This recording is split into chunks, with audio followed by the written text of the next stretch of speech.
Olá, boa tarde, seja muito bem-vindo ao NC News. Que bom ter a sua companhia aqui nesta tarde de quarta-feira, dia 22 de julho. Está no ar o programa Boa Tarde Brasil, comigo, Miriam Freitas. E eu começo falando que o governo federal segue acompanhando as negociações comerciais com os Estados Unidos em meio às discussões sobre possíveis medidas recíprocas. A orientação, por enquanto, é manter o diálogo e evitar o agravamento das tensões entre os dois países. André Rosa explica agora qual é a posição do vice-presidente Geraldo Alckmin sobre esse assunto. Bom, o vice-presidente Geraldo Alckmin afirmou que o Brasil não pretende adotar medidas de retaliação imediatas contra os Estados Unidos. Segundo ele, a prioridade continua sendo o diálogo entre os dois governos. A avaliação é de que a negociação ainda é o melhor caminho para evitar prejuízos ao comércio. Por isso, o governo mantém as conversas em andamento. Alckmin destacou, no entanto, que o princípio da reciprocidade poderá ser utilizado no momento adequado, caso o Brasil precise ali responder a eventuais medidas que afetem o país. Ele ressaltou ainda que essa decisão será tomada com cautela e a intenção é evitar impactos negativos sobre a economia, mas sem abrir mão dos interesses internacionais. O governo também tem mantido reuniões com representantes do setor produtivo para avaliar os possíveis impactos das medidas em discussão. Empresários e exportadores têm apresentado suas preocupações ao Palácio do Planalto e esse diálogo deve orientar as próximas decisões do governo, principalmente nos setores mais dependentes das exportações. E a expectativa é que novas definições ocorram à medida que as negociações avancem. O governo brasileiro afirma que continuará defendendo o diálogo, mas sem descartar outras providências, caso elas sejam necessárias. Esse tema continua sendo acompanhado de perto aqui pelo Palácio do Planalto e deve permanecer no centro das discussões nos próximos dias. E o Itamaraty emitiu nesta quarta-feira um novo alerta de viagem para brasileiros. A recomendação é que sejam evitadas viagens a Israel, Irã e ao sul do Líbano, por causa do agravamento das tensões do Oriente Médio. O alerta foi divulgado em meio à troca de ataques entre Estados Unidos e Irã, que já se estende pelo 10º dia consecutivo. A terça-feira foi mais um dia de cenas como essas. Explosões e mísseis disparados pelo exército dos Estados Unidos e pela Guarda Revolucionária Iraniana. Os norte-americanos atacaram estruturas em várias partes do Irã, que respondeu com bombardeios aos vizinhos aliados dos Estados Unidos. No Estreito de Hormuz, o tráfego de navios seguiu baixo nesta terça-feira, enquanto os Houthis do Iêmen ameaçam interromper o tráfego marítimo de um outro estreito, que fica no Mar Vermelho. O grupo extremista já anunciou o bloqueio para embarcações da Arábia Saudita, país considerado rival e com quem os Houthis cumprem uma trégua há 4 anos. O governo saudita afirma que o embargo é uma violação do direito internacional e que vai responder. Nesta terça-feira, petroleiros do país árabe que navegavam pela região tiveram que dar meia volta. Aqui nos Estados Unidos, Donald Trump defendeu a Arábia Saudita e ameaçou abrir mais uma frente nesta guerra. O presidente norte-americano disse que vai esperar para ver o que acontece, mas alertou que se os Houthis realmente impedirem o tráfego de navios naquela região, os norte-americanos vão reagir. Trump afirmou ainda que o Irã quer fazer um acordo, mas não indicou que os Estados Unidos vão realizar conversas agora. Ao contrário, prometeu atacar o Irã com força total. Honestly, they haven't seen anything yet. A declaração foi feita durante a visita do presidente libanês à Casa Branca, algo que não acontecia havia 17 anos. Acho que o Líbano foi um país muito maltratado por um longo período, disse Donald Trump, tomada de voos dos Estados Unidos para o território libanês depois de mais de 4 décadas. Trump também prometeu que vai resolver as coisas com o Hezbollah, grupo que, assim como os Houthis, é aliado dos iranianos. Horas antes, o exército libanês começou a ocupar a região sul do país, até então sob o domínio de Israel. A saída gradual das tropas israelenses faz parte do acordo assinado entre os dois governos.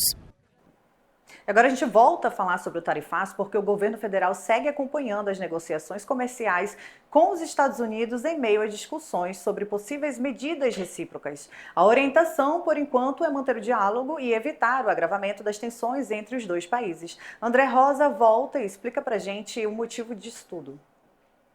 O vice-presidente Geraldo Alckmin recebeu o presidente da Associação Brasileira da Indústria de Máquinas e Equipamentos. O setor pediu ao governo uma nova versão do Programa Brasil Soberano, com ampliação do acesso ao crédito e mudanças nos critérios de adesão. Para os empresários, a reciprocidade não é solução. A gente entende que tem um componente político importante, então não entendemos que reciprocidade ou retaliação vai resolver um problema político. O que vai resolver um problema político é diplomacia do Estado e diplomacia empresarial junto aos empresários norte-americanos. Representantes das indústrias elétrica e eletrônica, de máquinas e de pneus foram recebidos pelo ministro da Indústria e do Comércio, Márcio Elias Rosa. Depois, o governo se reuniu com os setores de calçados e plásticos. Essas reuniões acontecem um dia antes das tarifas entrarem em vigor.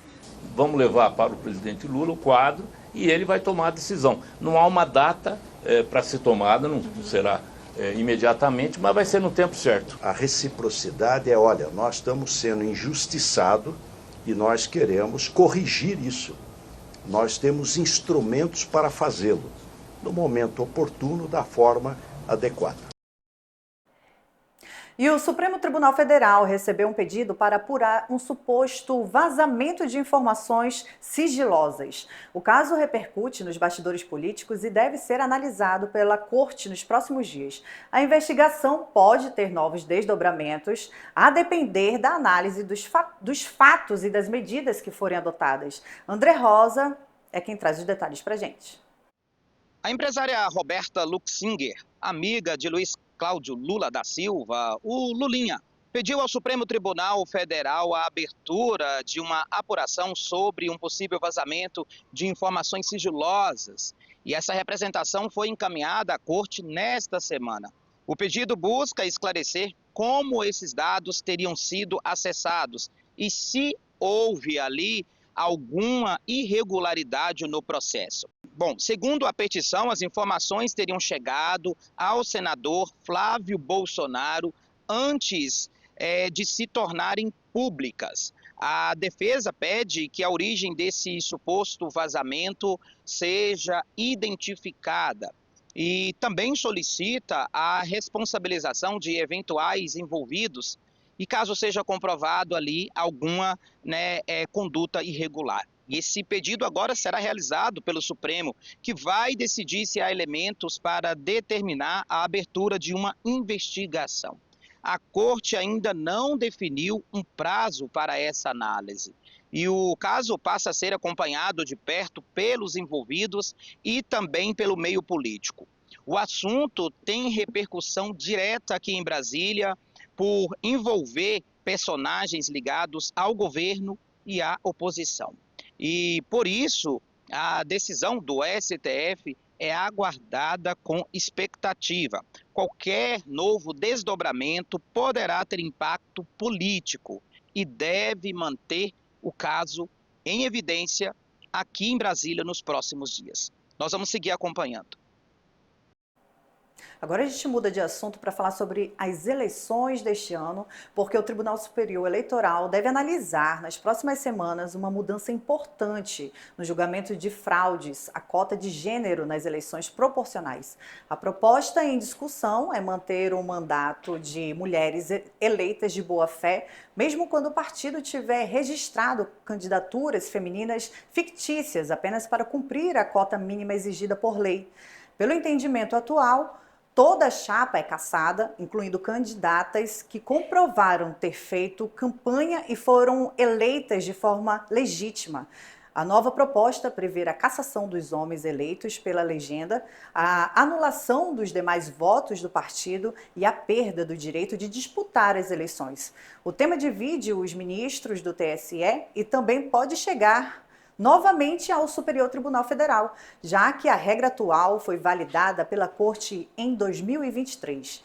A expectativa agora é que o assunto seja julgado pelo plenário ainda no próximo mês. E o Tribunal Superior Eleitoral divulgou o número oficial de eleitores aptos a votar nas eleições de outubro. O levantamento mostra o tamanho do eleitorado brasileiro e traz também os dados atualizados de Rondônia. As informações servem de base para a organização do pleito e revelam o perfil da participação dos eleitores no estado. O Brasil terá 158.745.463 eleitores aptos a votar nas eleições de outubro. Os dados foram divulgados pelo Tribunal Superior Eleitoral, que registrou um crescimento de 2.291.452 eleitores, um aumento que chega a 1,46% em relação ao pleito de 2022. Neste ano, os brasileiros vão às urnas para escolher presidente da República, governadores, senadores, deputados federais, estaduais e distritais. O primeiro turno está marcado para o dia 4 de outubro. Caso nenhum candidato à presidência ou aos governos estaduais alcance mais da metade dos votos válidos, haverá um segundo turno no dia 25 de outubro.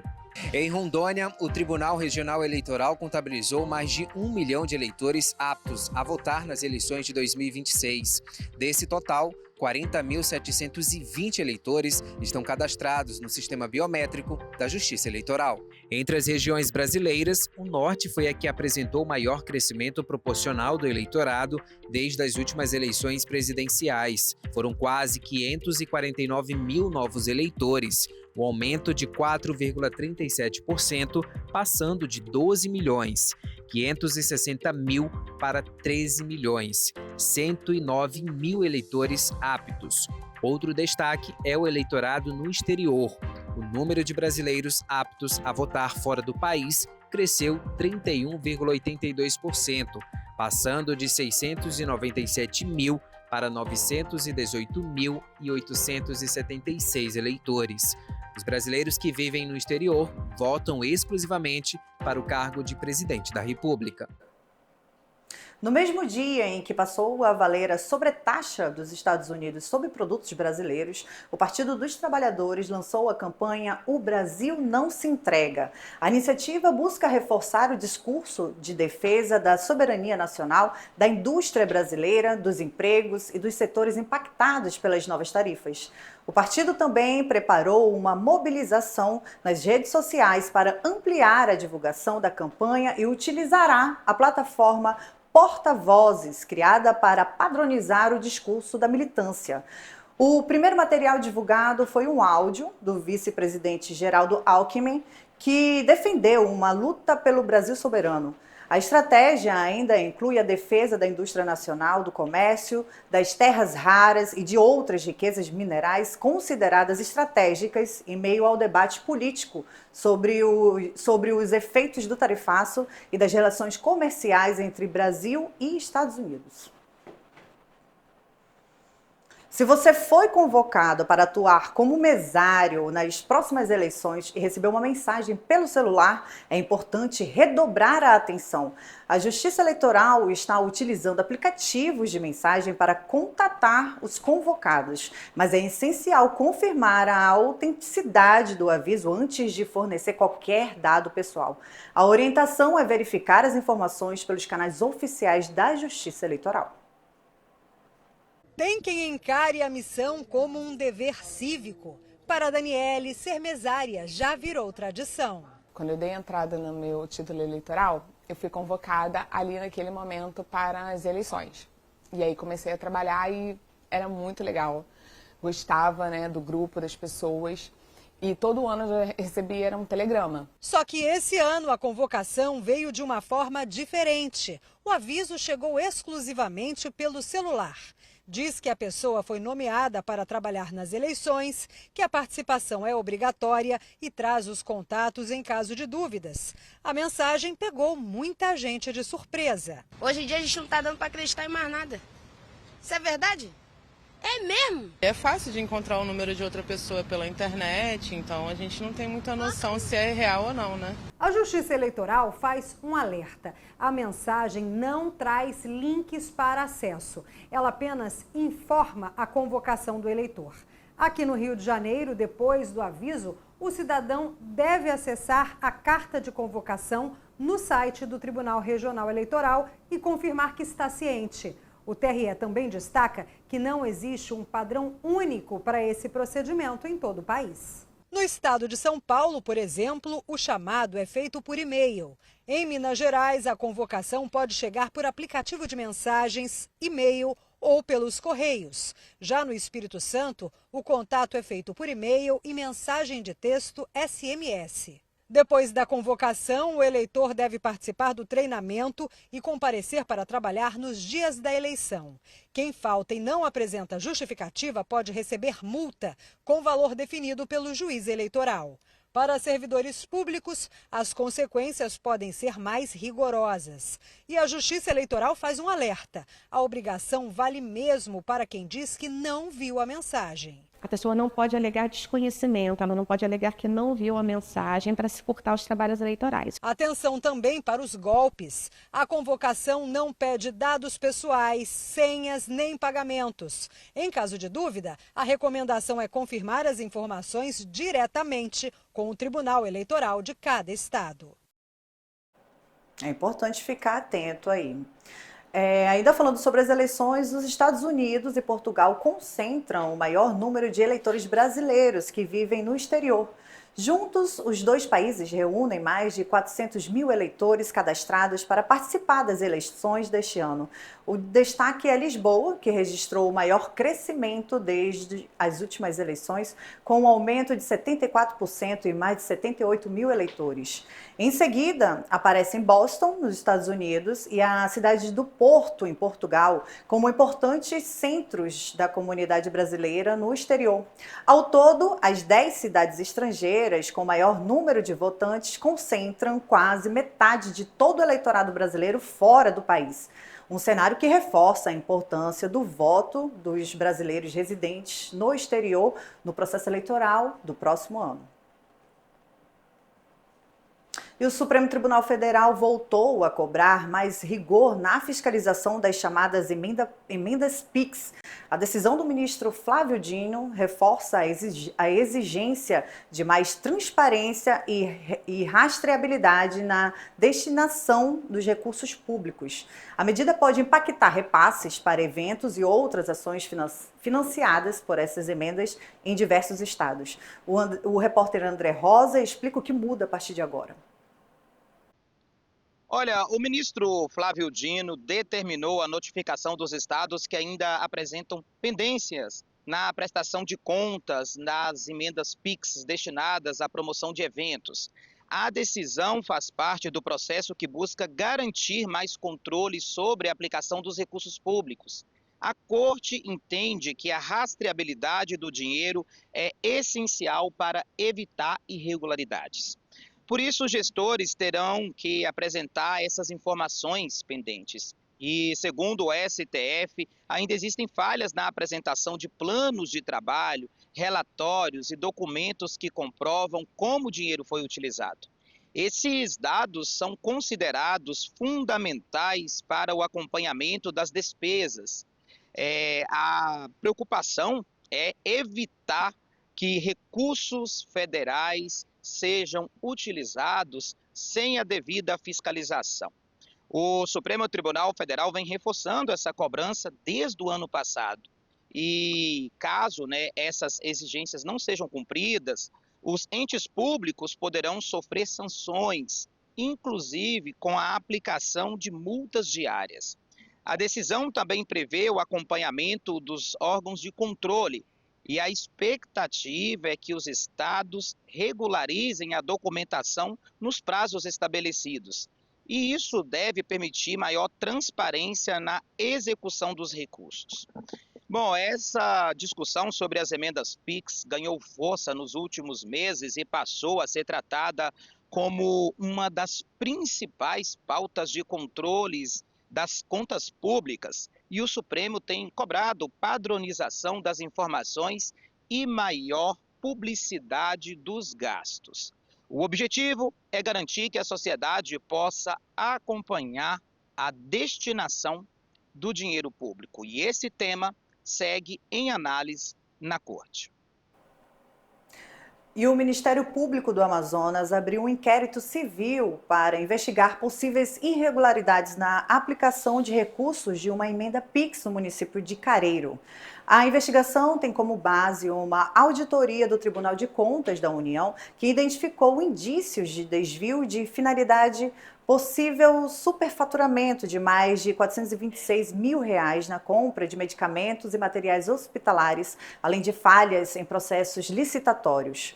O relatório também aponta que mais de R$568 mil destinados à área da saúde teriam sido utilizados como contrapartida para a construção do terminal rodoviário do município. O Ministério Público do Amazonas solicitou documentos à Prefeitura, pediu informações complementares ao TCU e vai ouvir os envolvidos. A investigação busca esclarecer a destinação dos recursos e verificar se houve prejuízo aos cofres públicos.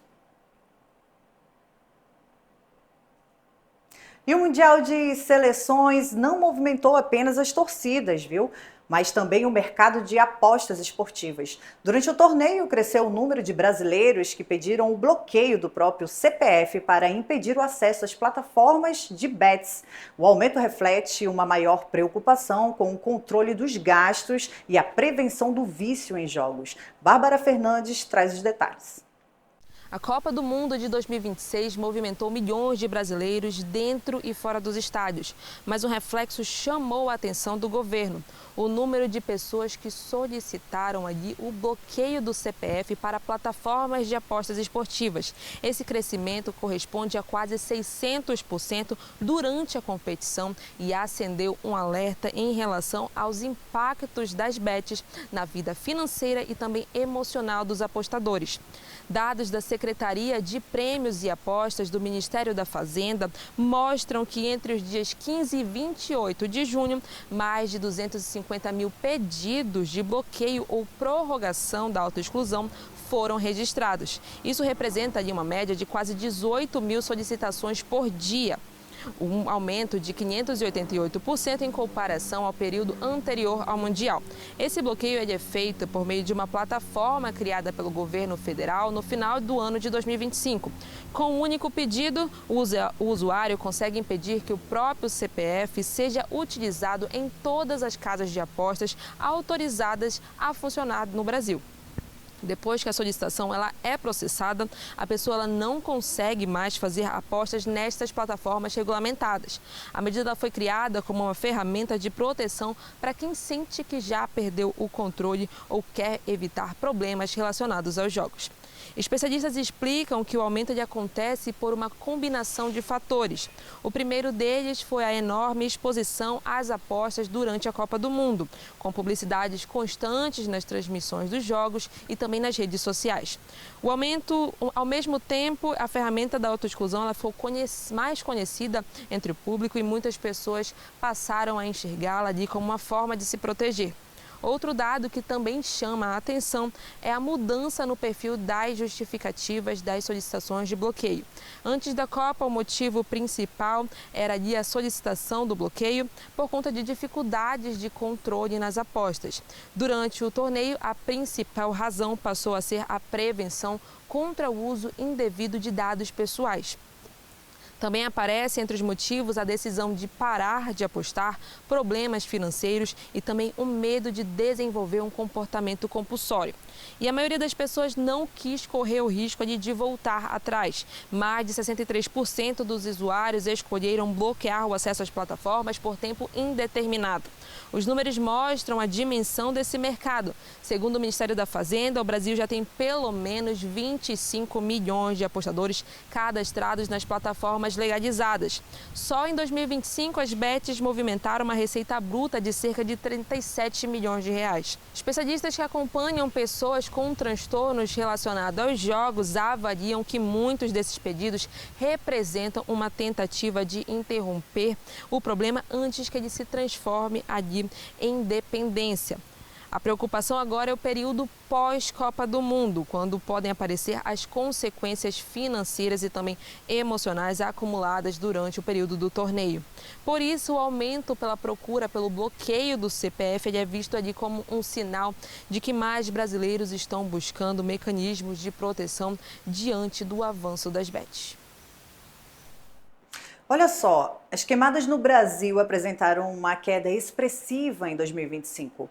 Um novo levantamento mostra que a área atingida pelo fogo ficou 31% abaixo da média histórica, com redução significativa na Amazônia. Apesar do resultado positivo, o Cerrado continua sendo o bioma mais afetado pelos incêndios e segue em alerta. Bárbara Fernandes volta com a gente trazendo os detalhes do assunto. Mesmo depois de um período marcado por incêndios recordes, o Brasil conseguiu reduzir significativamente o número de queimadas de áreas atingidas por fogo durante o ano de 2025. Um levantamento divulgado pelo Maps Biomas mostra que o Brasil registrou a menor área atingida por fogo durante os últimos anos de registro, principalmente por causa da queda expressiva das queimadas na Amazônia. Apesar desse avanço, especialistas eles alertam que o fogo continua sendo uma das maiores ameaças aos biomas brasileiros. De acordo com o relatório, o Brasil teve 12.700.000 hectares queimados durante 2025. O número representa uma redução de 31% em relação à média histórica e também corresponde a praticamente metade da área registrada em 2024. A principal responsável por essa redução foi justamente a Amazônia. Depois de liderar o recorde histórico de queimadas em 2024, o bioma registrou em 2025 a menor área queimada nos últimos 41 anos, um pouco mais de 3 milhões de hectares. Mas isso não significa que o problema esteja resolvido. A Amazônia e Cerrado continuam concentrando a maior parte de áreas atingidas pelo fogo aqui no Brasil. Juntos, os dois biomas correspondem a 86% de tudo que foi queimado no país desde o ano de 1985. O Cerrado, inclusive, ele permaneceu como o bioma mais afetado durante 2025, com quase 9 milhões de hectares queimados. Já o Pantanal, ele representou a maior redução proporcional entre os biomas, enquanto a Caatinga foi a única região que registrou área queimada acima da média histórica. O estudo também traz um dado inédito sobre a recorrência dessas queimadas. Segundo os pesquisadores, 64% de toda a área queimada no Brasil desde 1985 voltou a pegar fogo mais uma vez. Em mais da metade desses casos, os incêndios retornaram em até 4 anos. Na Amazônia, a situação preocupa ainda mais. Quase um terço das áreas queimadas voltou a registrar incêndios em um intervalo de até 2 anos. Para os pesquisadores, esse curto espaço de tempo impede a recuperação da floresta e também aumenta o risco de novos incêndios ainda mais intensos. Outro ponto destacado pelo levantamento é que mais de 70% de toda a área queimada nas últimas 4 décadas corresponde à vegetação nativa. Já na Amazônia e na Mata Atlântica, boa parte dos incêndios ocorre em áreas já modificadas pela ação humana, principalmente em áreas de pastagens. O relatório também mostra onde o fogo se concentra de maior forma. Mato Grosso, Pará e Maranhão lideram o ranking dos estados com a maior área de queimada desde o ano de 1985. Em nível municipal, apenas 15 várias cidades concentram cerca de 11% de toda a área atingida pelo fogo no país. Além de medir o tamanho dessas áreas de queimadas, o estudo também passa a indicar a intensidade desses incêndios e também a frequência com que o fogo retorna para esse mesmo local. Segundo os pesquisadores, essas informações elas são fundamentais para orientar ações de enfrentamento, de prevenção, definir também prioridade de fiscalização e também fortalecer as políticas de manejo integrado do fogo e especialmente em um cenário de mudanças climáticas e eventos extremos cada vez mais frequentes. E o Boa Tarde Brasil fica por aqui, mas você continua nossa programação porque está chegando a Bárbara Mitoso com o programa Agora, terceira edição. Muito obrigada pela sua companhia, uma boa tarde para você.